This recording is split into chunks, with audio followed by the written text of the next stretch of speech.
Sidekick Media Services. We are your sidekick in business for social media, video production, and more. Find out more at sidekickmediaservices.com.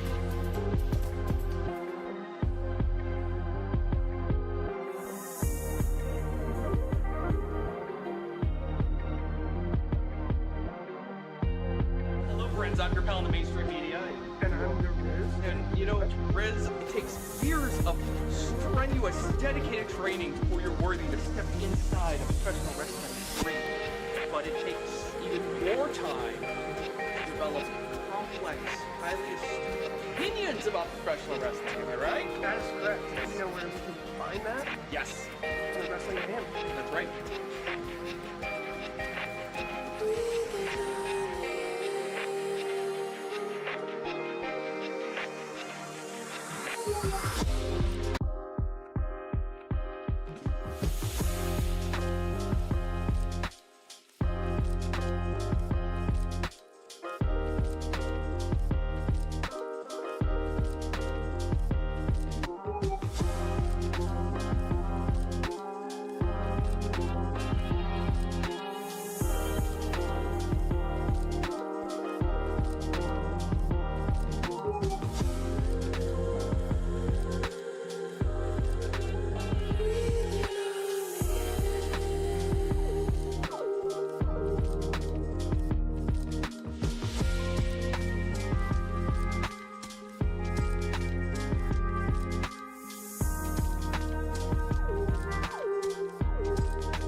Sidekick Media Services. We are your sidekick in business for social media, video production, and more.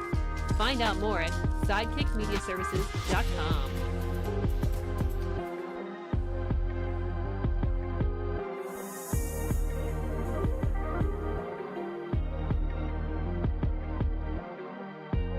Hello friends, I'm Grippel in the Mainstream Media.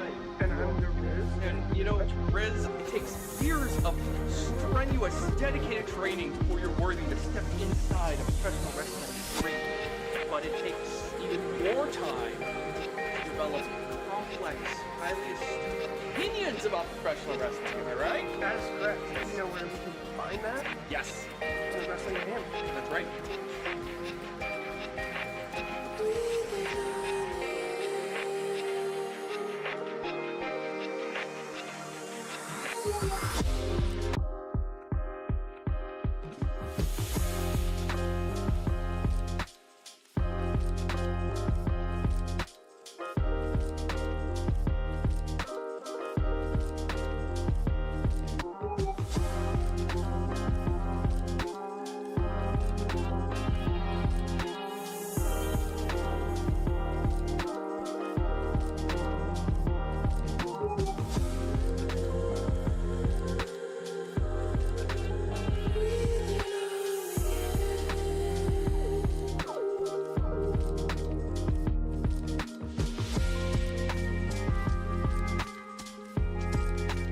This show is a member of the Sorgatron Media Podcast Network. Find out more at sorgatronmedia.com. This show is brought to you by Slice on Broadway, supporting Pittsburgh podcasting with the perfect pepperoni pizza. Production services by Sidekick Media Services. And listeners like you, supporting us at patreon.com/AwesomeCast.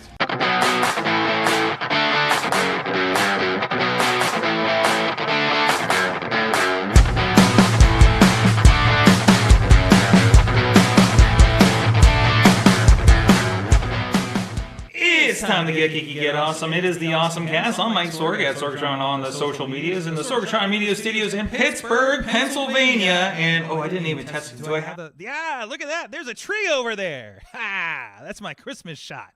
How about that? And Dave Ponder is, of course, right behind me of the iPhoneography podcast. How you doing, sir?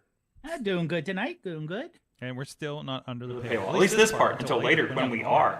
I got here. I'm going to tease that actually. I'm going to tease that for Patreon. I know I was late posting the Patreon this week, but that's another reason to sign up and get the live feed so you don't have to wait for that. I got a new Loop TV, and I'm going to do an unboxing.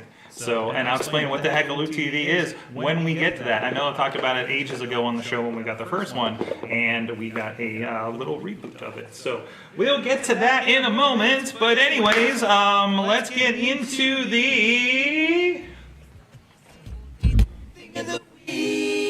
Oh, that's weird. That's weird. I think we got a loose connection in there somewhere. Oh, I moved the iPad, so I think that got weird. Anyways, Dave Potter, what is your awesome thing of the week? Well, now this is something awesome specifically to Pittsburgh. So now, if you're coming to visit anyone in Pittsburgh, this is an awesome thing to do.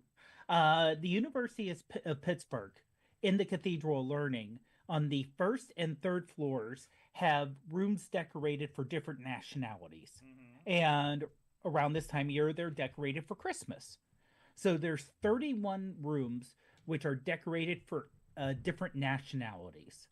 And some of them are made to look like classrooms from that area, and some places are made just to have a general feel for what it's like in that country from a particular time. And they do have guided tours. It's only $10. The guide is very knowledgeable. However, I would say make sure that you have comfortable shoes and you have no problem with a good amount of walking. Because of the building being built between, I think they said 1926 and 1937, it is not handicap accessible. So we went with Ruth's dad, who is a bit of a slow walker. So if you're with someone who is a bit of a slow walker, it can be a bit of an issue. The guide's good with trying to make sure everyone's kind of kept together. Just something to keep in mind. But the rooms are absolutely gorgeous when you look at them. And I made a little slideshow. What'd you make the slideshow in? It's very fancy. I made the slideshow in Apple Clips. Okay. Nice. Mainly because CapCut and TikTok do a horrible job with horizontal photos. iMovie's not great with it either. Yeah. And I didn't use iMovie. I could have done that, but I was having trouble loading it up. So Apple Clips does a pretty good job. And the Commons area is amazing. You know, it literally, you think you're in a Harry Potter movie. You know, it's 4-story high, slate floors. You have the grand arches, and as the tour guide told us, they're functional arches. So you can see this is the Austrian room, and this is a newer one. And then there's a Filipino room that we went to. Kind of decorated, looking into the Swiss room. There was an Indian room. You can see, and they have classes in these rooms. That's the kind of the wild thing. For most of these rooms, they also have day-to-day classes. You could have an English course. In that room. The early American room here, they don't, just because it's not there's valuable stuff in there. And you can see, like, outside the doors are all ornate, and they have different decorations depending on what room you're in. So you have like the Chinese room, the Irish room. Very cool. Do you get that? How far up in the cathedral do you get to go? Well, it's the first and third floor only. Okay.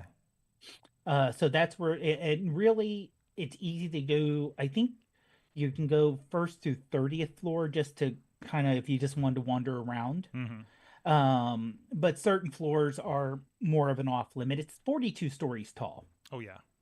So it is number. it is a major skyscraper, which is very unusual for a university to have that tall of a building. The story the guy told us was the chancellor at Pitt at the time got into a cab and said, "Take me to the University of Pittsburgh," and the cab driver had no idea where that was. So he wanted to make a statement building where you would definitely see it and people would know where it is. Nice. And it like I said, it's an absolute gorgeous building. What renovations they did do to like add ramps to make it accessible. They made it look like it was part of the original building. Nice. So they did a great job. I love. There's one thing I love about this town. Love and sometimes hate functionally about this town is all these old buildings like this. Like we've done a kind of similar like. I've been there for a couple like a boxing event and a couple wrestling events. The Priory on the north side. The old church, it's beautiful inside, right? It's one of my favorite venues that I've seen like anything in. But I had to do a boxing event there and was helping out. And I realized like, the steps, like there's certain equipment or there's certain some size equipment. Like we were using a big case at the time, and thankfully it wasn't my gig or we would have had a problem at the time. But I was just like, oh, some of my equipment would not make it up these stairs because it's like this thin staircase that's kind of weird and angular to get up to the balcony area where we needed to set up. And it was just incredibly. I'm just so glad these guys had just like small road cases or something like that, right? So like that kind of thing. So you to get up to the balcony, and it was really interesting. So that's very, very cool. I don't think I've ever been in the cathedral. A lot of people don't, unless you go there. Unless you're now, if you're a Pitt student, obviously you go there because people love to go there to study. It's very. I don't know if it's a matter of the building is quiet or people just tend to be extra quiet when you're in the building. Oh, it just feels like everything would travel in that place. So Yeah. that's awesome. Well, I got a little bit of a visual one for you too. This is actually something from Instagram. I saw that I love this, and I know when Katie's really good about bringing up accessibility on the show when it comes to kind of web things and stuff like this. But this is also like I remember there was always there was somebody that had some vision problems that used to come to wrestling shows, for instance, right? And I was like, how do they kind of roll with that, right? I don't think they were completely or anything like that. He'd yell at me for being in the way on camera, so I was like, okay. But he had a dog and stuff. But anyways, but it is kind of like a thing. Like, how do you like kind of enjoy a live experience? I love this thing. And actually goes to something else I want to bring up from last night too. But this is from the Caglia Recalcio Football Club, soccer club, and they had this pretty cool thing where it's basically if you're in the stands, obviously you're already hearing all of the, you're hearing the audio of the announcer and you're hearing the fans and excitement. And it looks like a little like one of those little kind of soccer games that you would probably play with. But the idea is you put your fingers on the soccer field and there's like a force feedback here where the players are on the field and what's happening, so they can actually feel where they're at on the field and give you that kind of feedback to that, so you actually quote unquote see what happens with your touch, and then hear everybody around you react to it, bringing you further into that experience there. So I thought that was really cool. I don't know what this is called, where it comes from here, because everything's in another language here, as you can see if you're with us on the video. But again, say that it's following the ball's movement on the field and mirrors what's happening there. So I'm really interested to see. I want to know more about this technology. I want to hopefully take a moment and take a deep dive on this. But it's a very cool kind of concept. Yeah, that is. Now, okay, so it looks like there's a little, and I'm trying to look at some of the up close. There's a little thing that looks like a pebble that actually moves on the board. Mm-hmm. So they know where the ball is as it's moving around. Mm-hmm. And that would be so neat. That is such a great idea. And I don't know if it looks kind of bulky because they're wearing straps around their neck to make sure it's on them. Right. But I don't know if there's a way to make that smaller. Like you said, it's the first test, or if they want to keep it that big just to make it easy for people to do. But no, that anytime you can expand over what to people with different abilities, that's great. Which I know. Go ahead. I know from hearing people who are vision impaired, even if you're legally blind, you can still sometimes see things. Yeah, enough, and it's just not enough to fully detail. You can at least make some things out. Yeah, absolutely. So kind of related to that, and I did tune in. I remembered last night when I got back from a meeting and realized, oh wait, hey, that thing that we talked about is on. And I got to catch like the last minute of the game of the Simpsons Monday Night Football. Whoop, that's you. There we go. And this is there's a little clip they put on ESPN, so I hope NFL doesn't get me on this. But Homer Simpson's throws the first touchdown. So and apparently like they were on like 4th and whatever at the end of the game, and apparently they turned all the players into Homer and Bart. It kind of reacted the way that I expected it to. Again, this is a digital output that's mimicking what's happening on the field in the actual game, with no feedback of seeing what's actually happening in the actual game, right? So I didn't get to pull up like Monday Night Football next to this and see if everything kind of matched. And there were things where people would dance and move and like they kind of cut it, like they would cut into each other. Look, there was a giant donut on the touchdown. They would like cut into each other, like somebody's head was in somebody's like abdomen or something like that, and eventually they would cut away because they realized it was getting weird. So and then there you see the flying saucer come in, because like I'm watching it, and Missy's like, what the hell is that ship doing? He was like, it's dropping the ball for them to snap. So like at the beginning of the thing, it drops the ball down for them to continue or whatever. It was really interesting. I don't know if I would have been able to take that for the 3 hours of a game or whatever, right? So because it was like they'd have like the professor.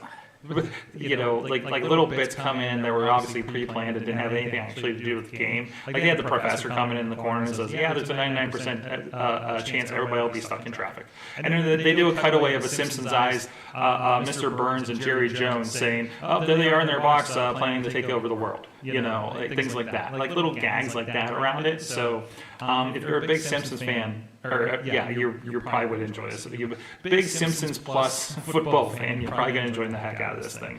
But I want to see, again, they're going to be doing an NBA one that's going to be just with straight Disney characters on Christmas Day. So I need to remember that and tune in for that. And of course, I believe the game is replayable on Disney Plus. That's what I brought it up on, since everything's on Disney Plus now.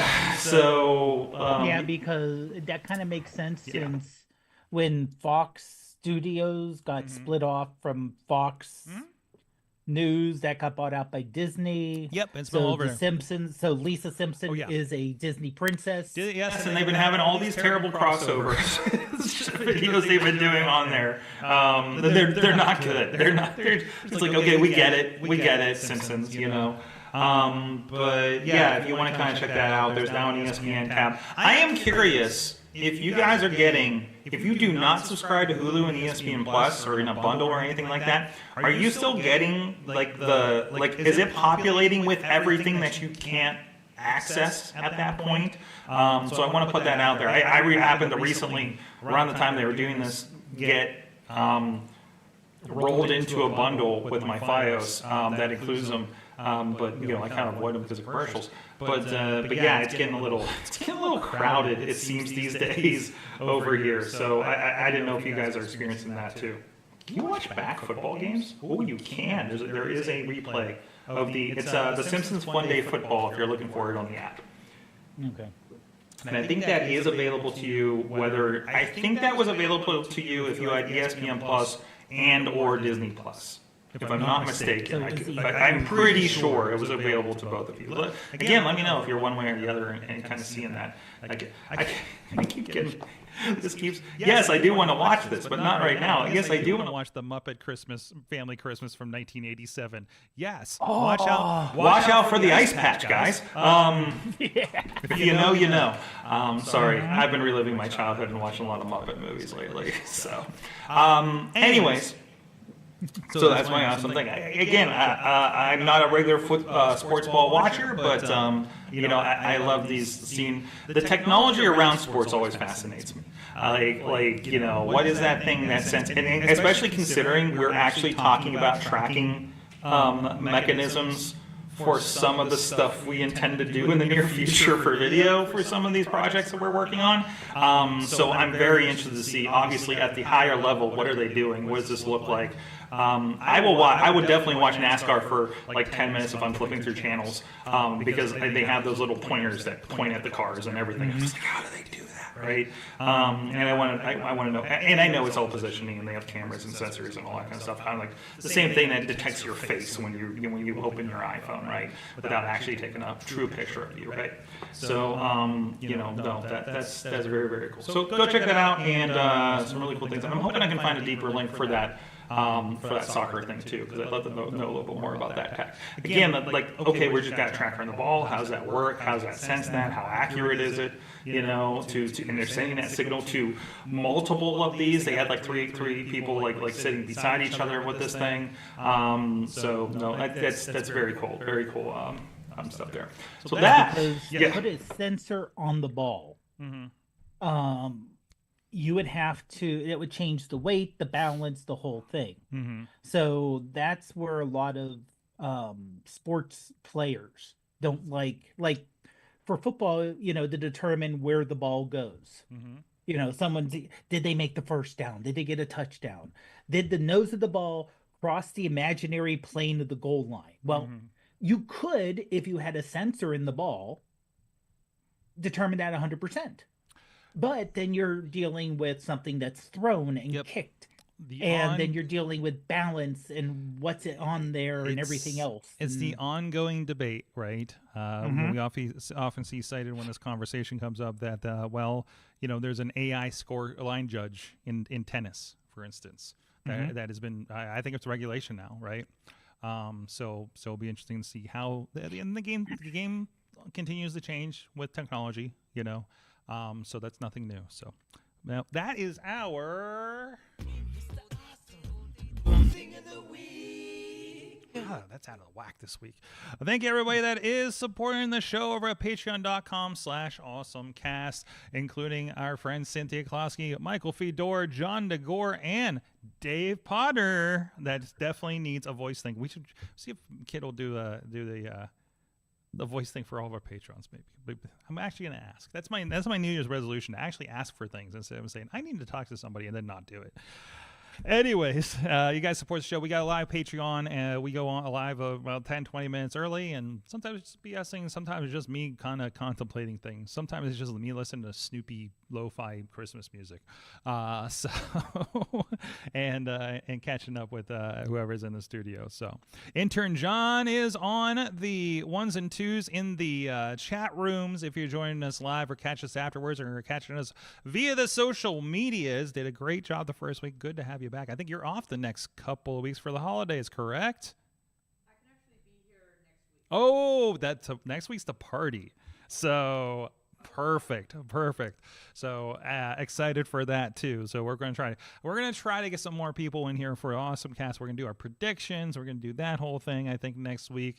If memory serves, that's how we usually do it. Do we have the predictions from last year on the sheet somewhere? I think I definitely put them in something. I think I put them. I think that's when I started using ChatGPT, so I made it spell out everything in the description, so I don't have to go searching for it and re-listen to the show again. So I remember I was like, I remember taking a little bit extra concern with that, but we have an intern to help us with that now. So yes. Anyways, let's get into some more of these stories here, Dave. So go. Oh, geez. I'm gonna, because I know I have a lot in here. What is of interest to you, Dave? Let me. Perusing. I'm perusing. Yes. Perusing. We need the perusing music going, because we're getting into it. Still perusing. I thought I'd make a quicker choice. No. Sorry, it's that's me. I mean, like, the thing is that they're good. Like I said, I just want to make sure I can talk about something really I'm familiar with. He's really burning time here for the right one. Time. Well, tell you what. Can we talk about OpenAI then? Yeah, we'll talk about OpenAI. So I caught a little bit of discussion on this. So officially, I hope this isn't a paid thing. Okay, we're good. Sorry, Verge is my favorite one. Now I may actually pay for the Verge. I actually like them that much that I may drop $7 a month. I killed Peacock this week. I got like 2 more subscriptions. I'm killing this month. So listen, wrestling's going through a streaming readjustment. true, yeah. I'm trying to figure out where I land on this thing. Okay, so this whole WWE going to Netflix and AEW coming to Max thing is really kind of changing my game up. So I'm assessing things. Anyways, but the big news, and we've been waiting for this. Not that I think we're going to drop the coin on it just yet. I'd love to do an experimentation run on this though. But OpenAI has finally released Sora to the public. Now, this is the much like we played with a while ago with the early image generation, and I guess everybody's doing it now, right, with ChatGPT and everything like that, or if you're over on the Bing image creator or anything like that, right? So OpenAI's video, according to The Verge, OpenAI's video generation AI tool is available, and it's for $200 per month with the ChatGPT Pro plan. I just have the regular one. You can prompt it for 1080p videos up to 20 seconds long. So there you go. So we can do that. We can create a 20-second video. We could, what if we could create an animated intro? Oh my God, I need to pay for $200 for this for a month and just create a crazy animated tech imagery intro for this show. That might actually be something I need to do. So anyways, yeah, so that it's open. So now everybody is proclaiming Hollywood is dead. I'm sorry to our film intern. Actually, no, this is perfect for you because you know the concepts and you know the prompts to put in here for something like this because you're film whatchamacallit. So I don't have a live mic on you. You're not recording. I'm sorry. I didn't set it up.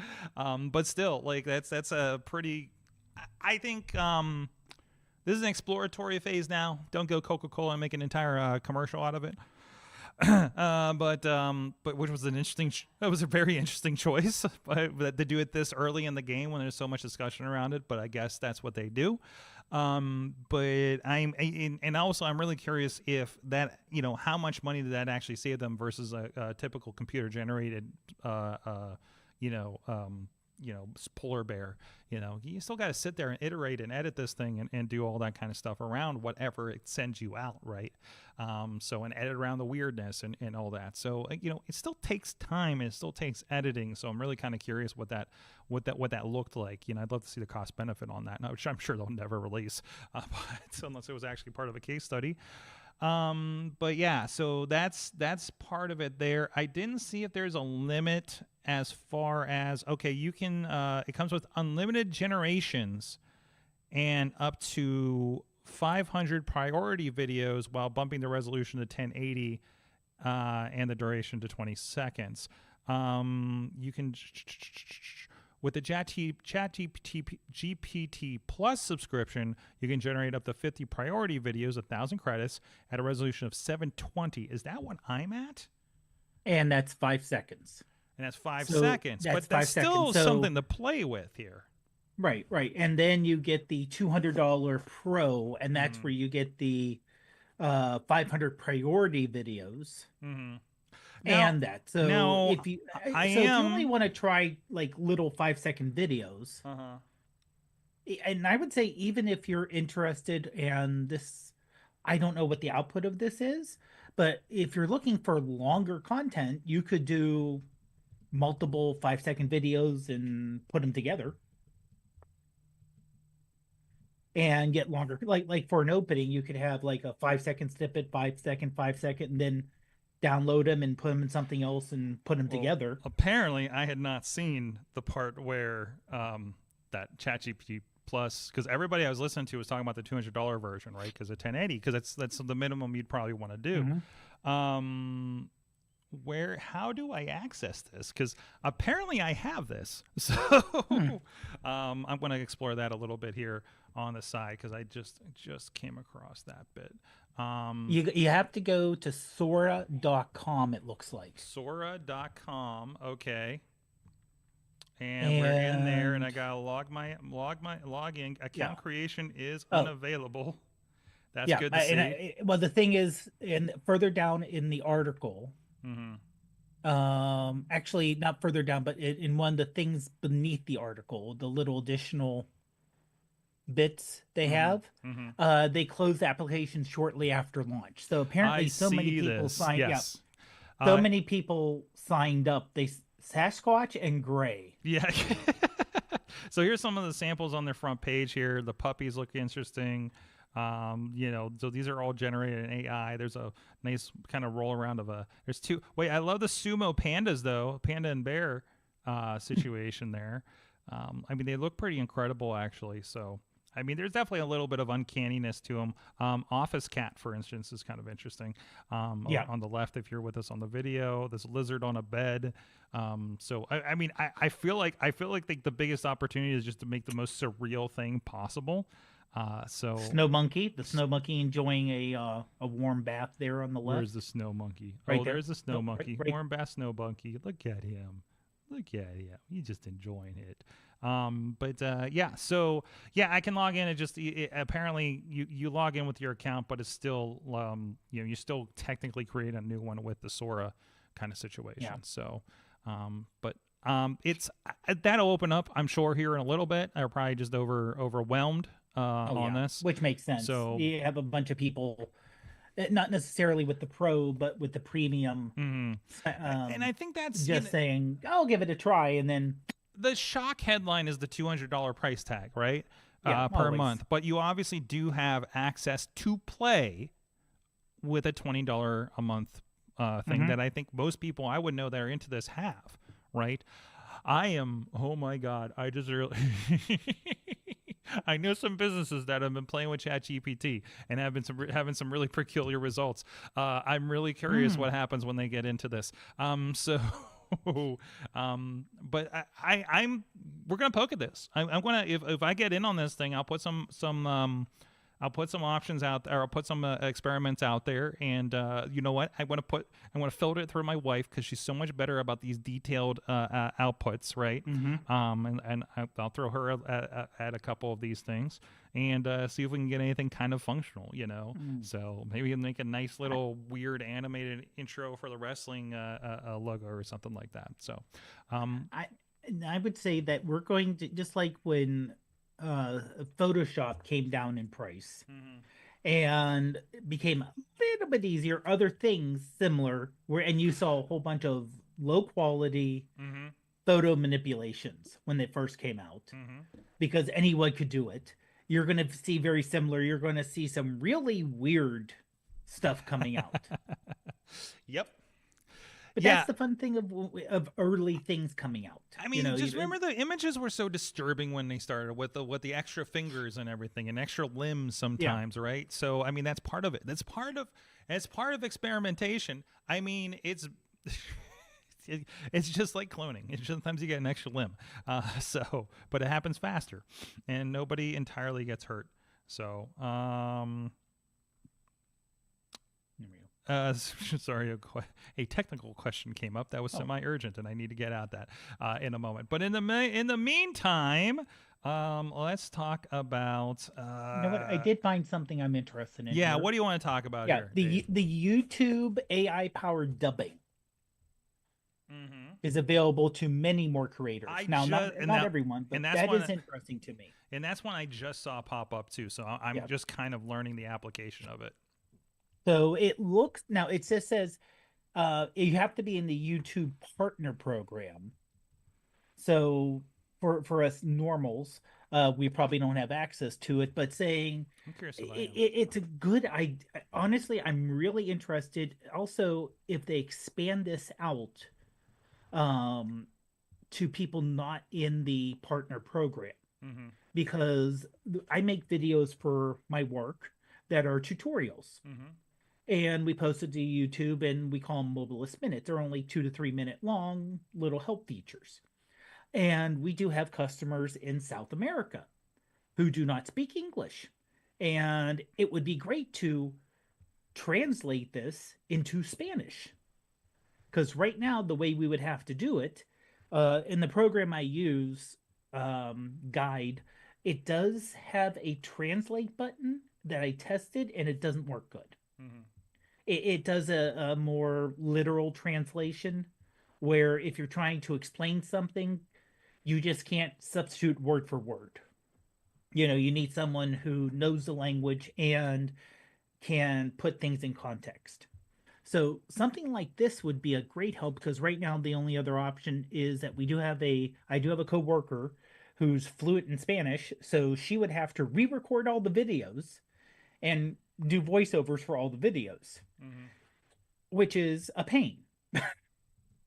So to have something where you could say, okay, do a voiceover instead of English, make it in Spanish or make it in German or make it in Italian or make it where it's an overdub.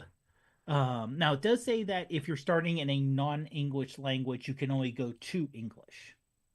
So if you created something in German, you can't make it into Hindi. So I think that I don't know if that's a limitation of their learning model they're using, where they can go English out and everything to English, but you can't kind of go language to language. And I'm curious. So I am technically part of the partner program with the IndieWrestling.us account. That has a copyright on it, so that might be why that one's not popping up. And I'm also looking at wrestling matches, so I don't. I mean, there's obviously commentary over it, so I don't know what that does for it. I would love if we had some natural dubs over these.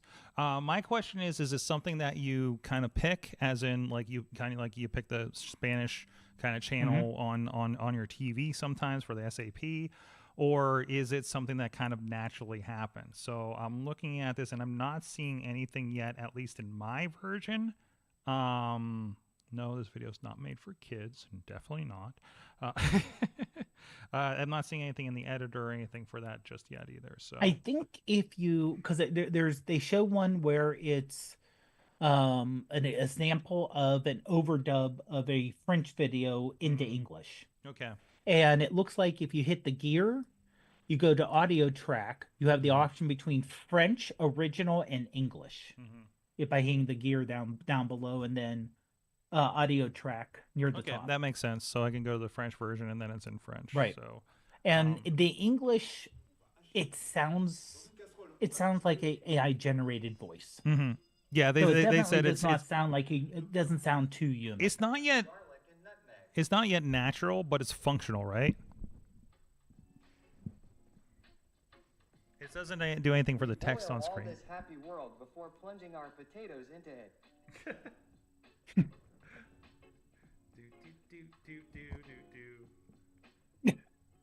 To cook for 15 minutes.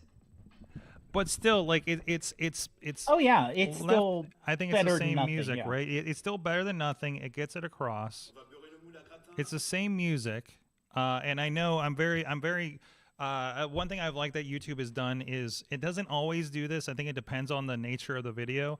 But whenever we get tagged for audio all the time, there's always entrances and people coming out and stuff. And I do love that there's an option typically to erase the music from it. It will detect the music and separate that out of the audio and erase it. Right. I don't often go back to see how it comes out, to be honest, and it's probably not great with the crowd noises and everything interfused in there. Maybe you just get the text and it takes everything, or the commentators and everything else is taken out, which great, because I think that's better than like an entire minute of just quietness. I've seen Ring of Honor put that on one of their videos from an old match because they've just muted stuff on their catalog, and I was just like, this is weird. After I just sat here through your fully produced thing, right? So this is. I would, if I had the ability, I would turn this on for everything, because I know that pro wrestling is universal. I can tell by some of the likes in the comments that we get, right? I would love to continue to serve that, with that, because obviously they're watching, and I know, English is a second language a lot of places, but still, I whatever makes that easier, for an audience to kind of come through, right? So, and somebody's blocking the train outside. I don't know if you hear that. They just sit here and honk at them. Oh yeah, there they are. Hello, hello, red line. I'll give you the other shot if we see them pull up. Anyways. That's an interesting number. Yeah, I was also just trying to pick a random YouTube video, and my problem is it's hard to tell who's in the creator program or not. And they're actually, so they don't offer the partner program. It says a partner program, right? Partner program. They yeah. don't offer the partner program until you've reached at least 1,000 followers, Right. subscribers, and then you also have to meet a certain threshold of Minutes watch uploaded. hours, views, like Yep. some combination of that, right? So it's like 1,000 plus, like, I don't know, 100,000 hours in a month or something like that, right? Which can be hard depending on what kind of content you're doing. So. And that's also a sidebar of like, and now we're creating content that just works better on the platform instead of what we want to make, is always kind of a, Yeah. I mean, honestly, we do terrible. We do absolutely terrible on YouTube because we're so long form and we're a podcast that's just kind of put on there. The shorts do well in here and there. Here and there, not enough to build up into a partner program for AwesomeCast. So I really wish I just put everything on one, to be quite honest, just to make it easier to bump all that up with at least a little bit we get from everybody. Yeah. But anyways, that's a whole other thing there. So. Well, and I mean, for YouTube, I know we're kind of going off the original story, but I know a lot of people who are on TikTok right now who are looking for alternative.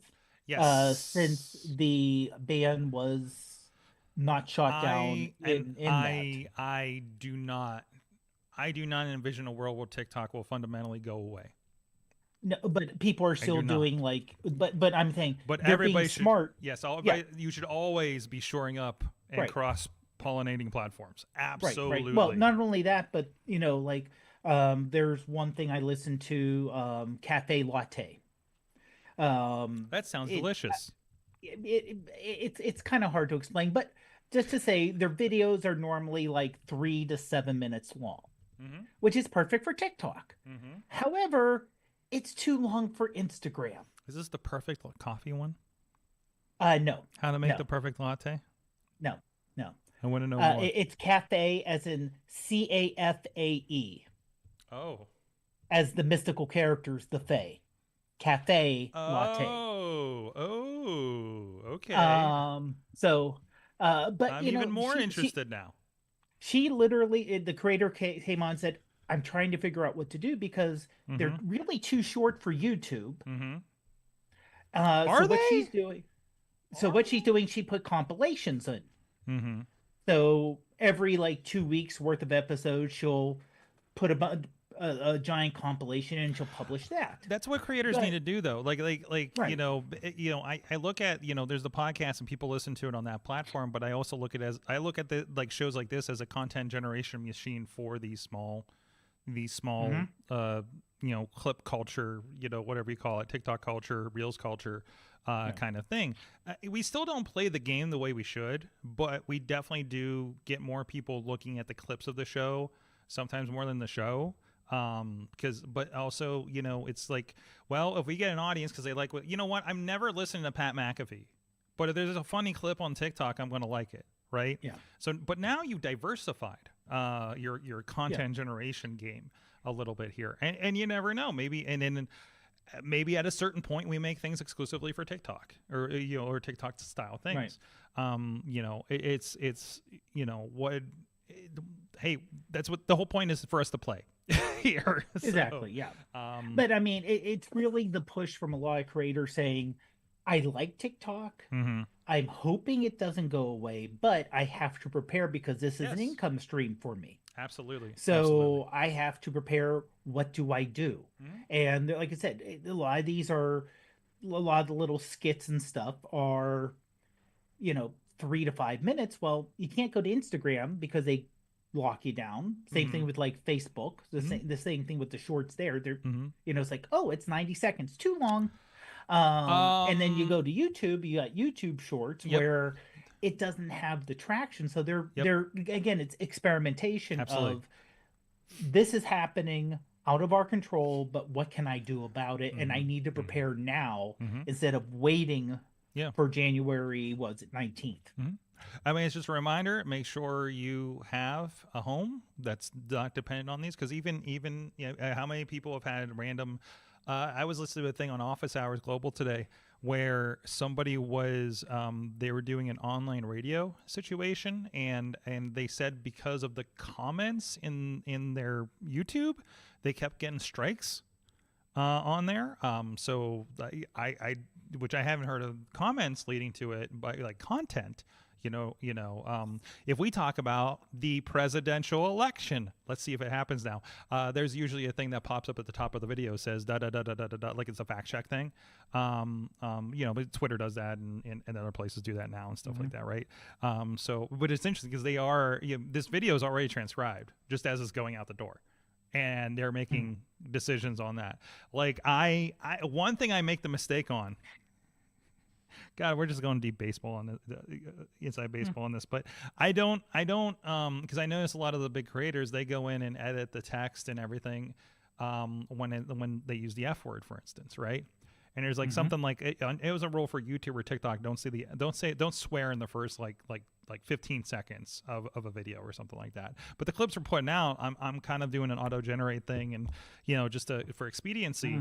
And I'm just like, I wonder if I look at the ones that have no views, if they're the ones that we swear at the beginning. I do a little A/B test.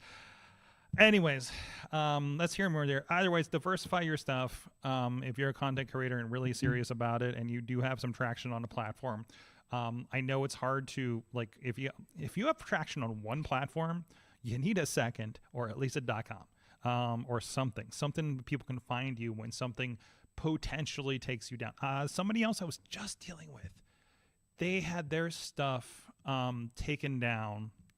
And I was like, well, you could be something that you tripped. Oh, no, somebody was doing a photography one, and they said they got taken down for community standards. And I was like, well, I bet you either somebody flagged you because they just don't like the people that you're working with, or they did it enough that took you down, or they think you're porn because you're photographing pro wrestlers with their shirts off in interesting positions in black and white. Yeah. And you're breaking the bot. So go for your appeal and see where it goes. And I think it might be up again. So I can't remember off the top of my head his Instagram. So I'm going to have to ask him about that if we see him Thursday. Anyways, and it was just he's taken black and white pictures around wrestling shows of the wrestlers in action, out of the ring, all kinds of stuff. And that seemed to be all that was happening there. So, and I told him, I was like, dude, they probably think you're porn. He's like, yep, that's probably it. Let's bring it around to games. I need to find time to play the Indiana Jones game because that game looks swell. First of all, as a side note there, I did not get an opportunity. Actually, I went to try to play it on Sunday night and needed to download 80 gigs. So I'm like, well, I'm just going to play Call of Duty then. By the way, there's a Christmas edition of Nuketown level over there, which was fantastic. So, also really weird to see President Bill Clinton in a video game represented. Because it takes Call of Duty Black Ops 6 takes place during Desert Storm, but I do appreciate you get in the spy van and they're playing Head Like a Hole by 9 Inch Nails. So I'm like, why are they playing this? And I looked at the date. I was like, oh, that's when we are. Oh, this is a fundraising event for President Clinton that I'm breaking into. Like, this game is wild. And pulling at the member berries there. Anyways, speaking of video games, Valve, maybe you're wondering, you heard of the Steam Deck. Remember there was Steam OS and all that other stuff. Valve does have a master plan for Steam machines, and they say it's finally coming together according to The Verge. Again, my favorite news source that I'm probably going to pay for soon. So, no, they are, oh no, hey, if you want to see what that paywall looks like, this is it. I think they give you so many articles or something because this started popping up. Continue with, you know what, this is the follow-up. This is the follow-up to The Verge. Let's go. What are they asking for? Only $7 a month. But again, if you really like that content, I think it's worthwhile. So it's one of those that I would consider paying for. So $50 a year, or $50 a year plus a limited edition magazine. What? Physical? Like physical? I don't know, but it said limited edition magazine worth $20. I mean that makes up for it, a little bit, right? I put something on the shelf. That's cool. Somebody is doing a compendium of every issue of Electronic Gaming Monthly. I appreciate the idea, but a massive compendium of like 20, 30 years of video game magazines. It seems pretty crazy. That'd be fun to flip through, except it would be bulky. So anyways, all these sidebars. I think there was like a Kickstarter for it or something. It keeps popping up in my feed. So where was I? I just meandered all over the place on this thing. So the idea is they're going, obviously Valve and Steam have been, they basically have their own platform with Steam.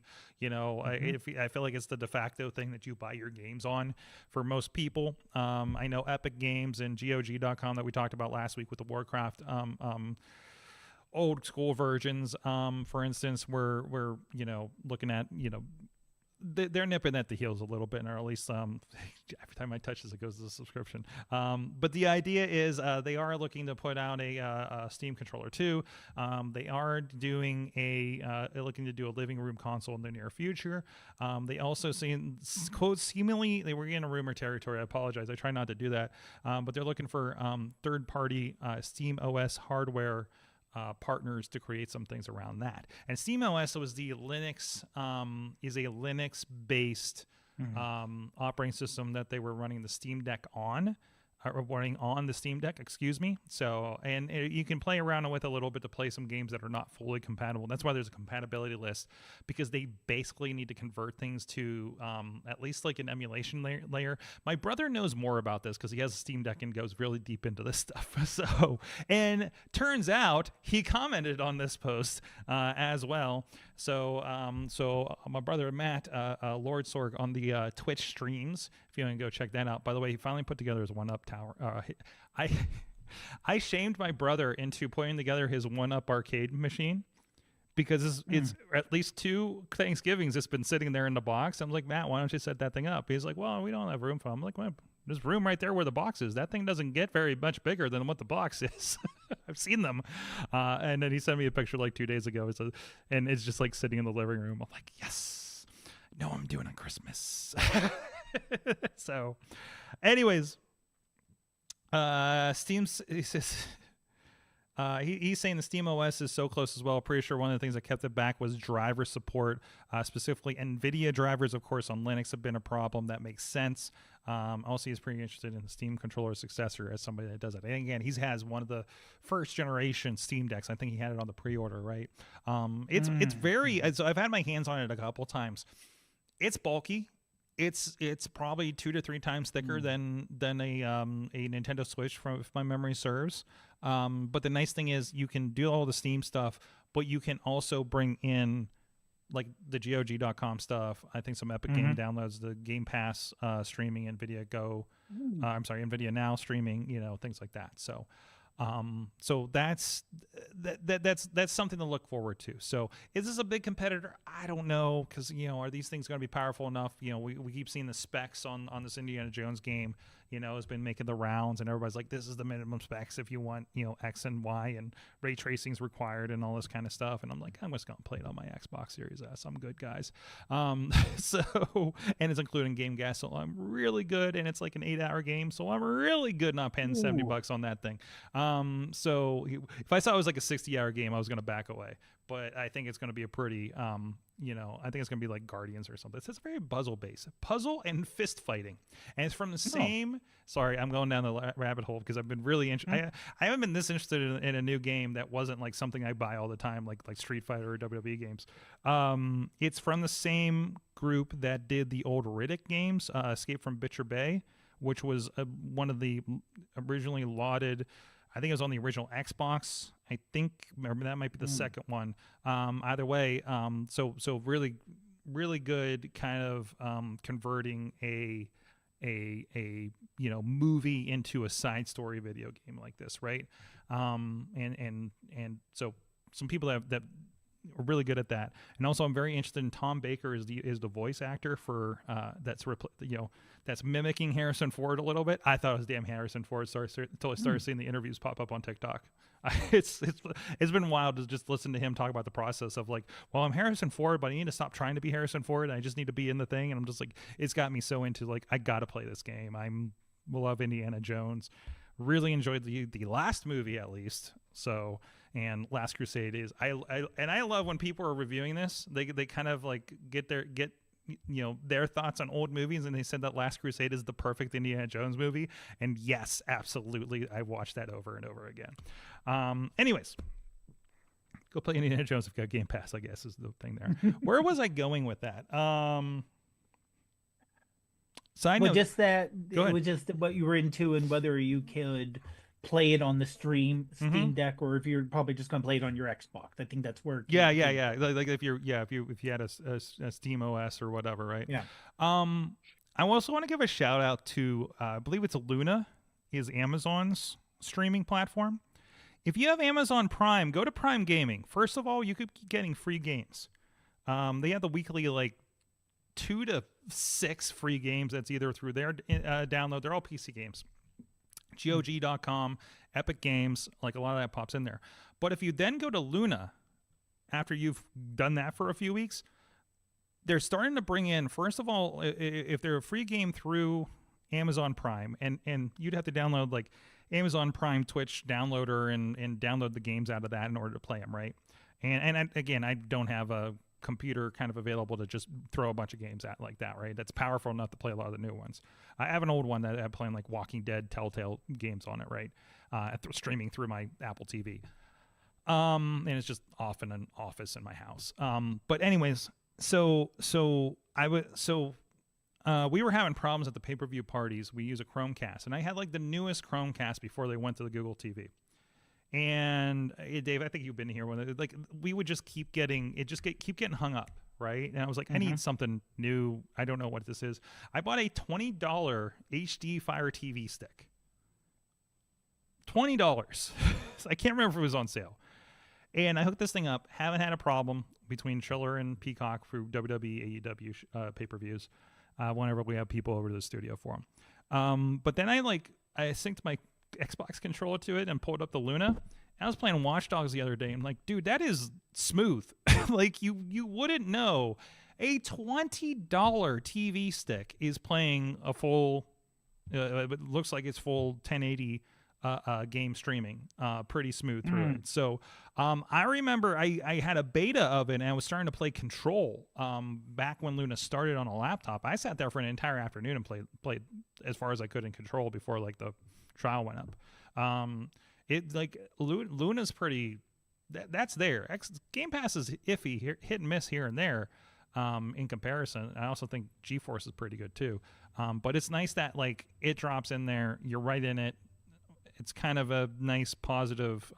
Strangely, works on the $20 stick, won't work on the TV. Won't work on the $80 TV that we have in the studio that has Fire TV built into it. So really, really curious how that works. So just throwing that out there. That's my gaming stream of consciousness, I guess, for the show this week. So, but anyways, Dave, you have any closing things you want to get off? Well, just coming up this week, and I was hoping it would be early in the week, is iOS 18.2. And this is going to have some of the big releases for AI finally. Where I know 18.1 had some.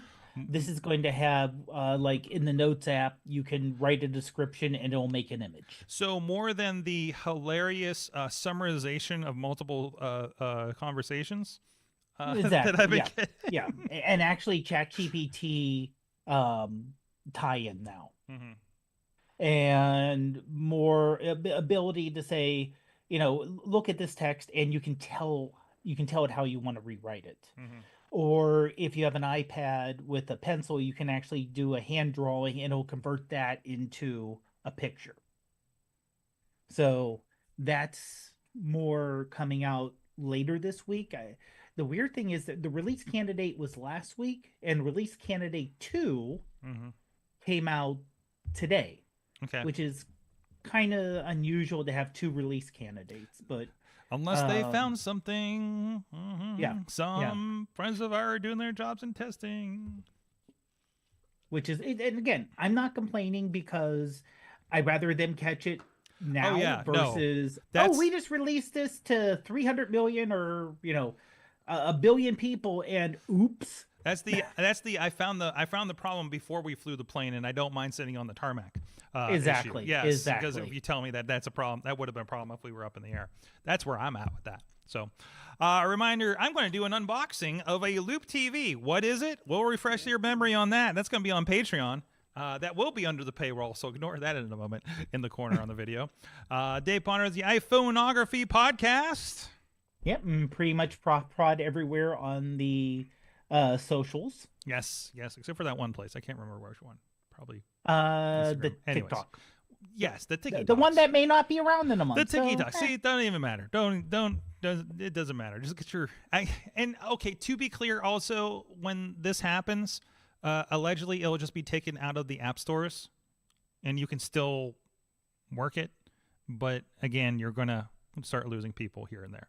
So, anyways, at Sorgatron on all the social medias, I will be around. We're doing our Thursday night show as usual on New Ken the Training Night with our friends at 880 Wrestling T2T Pittsburgh Academy. And also Saturday, we'll be doing the production. I'm actually going to be taking over the director's chair for RWA's big show this weekend in West Newton. Those will be streaming on indiewrestling.us in all of our streaming places.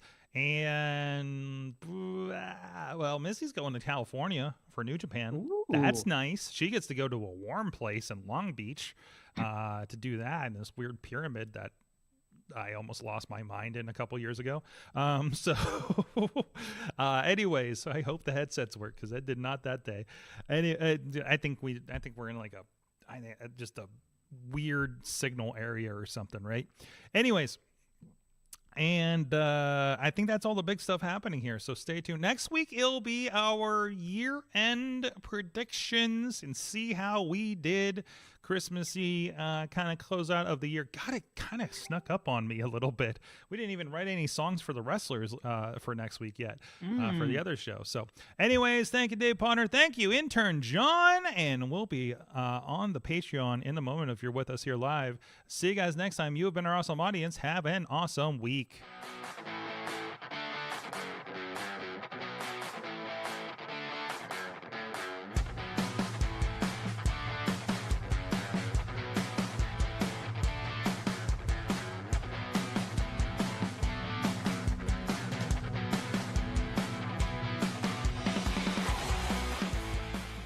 This show is a member of the Sorgatron Media Podcast Network.